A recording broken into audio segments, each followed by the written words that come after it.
This week's Torah portion is all about priests. What are the duties of a Jewish priest? There are a lot. One of them is that she can only marry someone who's not divorced. And she must marry a virgin.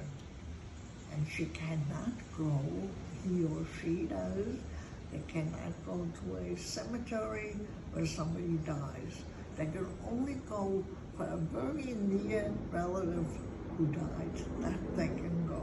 Maybe mother or father, maybe other very, very near people. So that going to be a priest is a very high order. And this reminds me, what did my husband do when he married me? He was not Orthodox. He knew nothing about anything. And so when it came to Jewish holidays, my father said, okay, you could marry him. What did he say to my father? Listen, one thing I want to tell you, I cannot stay in the service on Rosh Hashanah, on Yom Kippur, at a certain time. I must walk out. So my husband said, what do you mean you walk out? Are you crazy? This is the rabbi's son-in-law now. You have your duties. He said, to tell you the truth, my father told me he was a Kohen.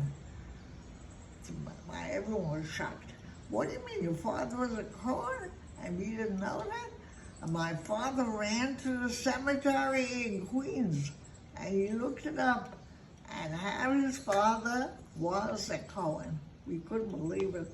So that was bad news for Harry, because that means that he has to pray like a Kohen on the Jewish holidays, because he was told, if you're not Orthodox and you don't know how to pray, you better get out of shul. You cannot just sit there if you're Kohen. If you're Kohen, you have to participate. So Harry went into shock. What am I going to do? I don't know how to pray, and I have to be there. I can't walk out.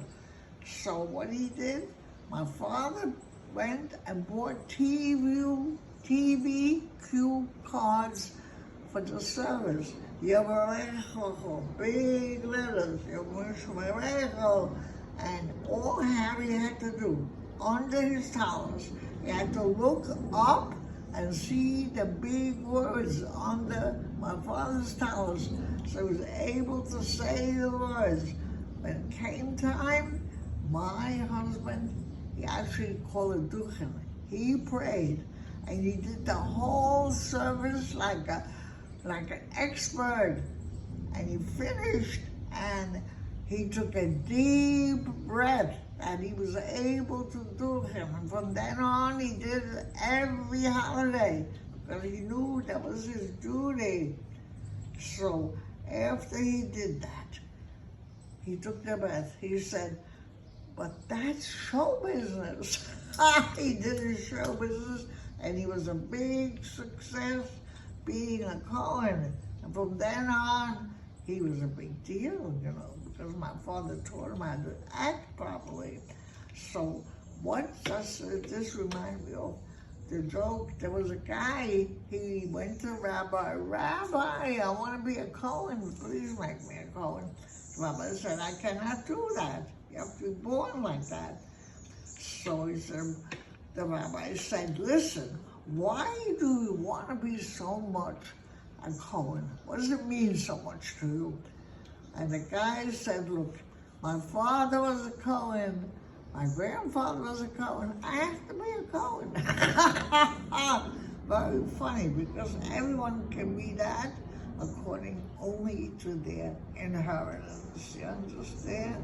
So that's the way it is to be a Kohen, and to be Harry, my husband, and we made him into a mensch, we say. You see what happened to him? What happened to the poor guy? So what happened when someone says, how come Harry married you? So have my wife, see, I say I am his punishment, and that's the way life goes. He's not my punishment. His punishment, and it worked out all right. So now, Harry Dukins every holiday, but now he died, God forbid, he's already dead. Okay. Yevorechecho Hashem Mitzion. I say, Yerushalayim. I'm wearing that thing that Kohen wears, breastplate, just in his memory. Da la la la la.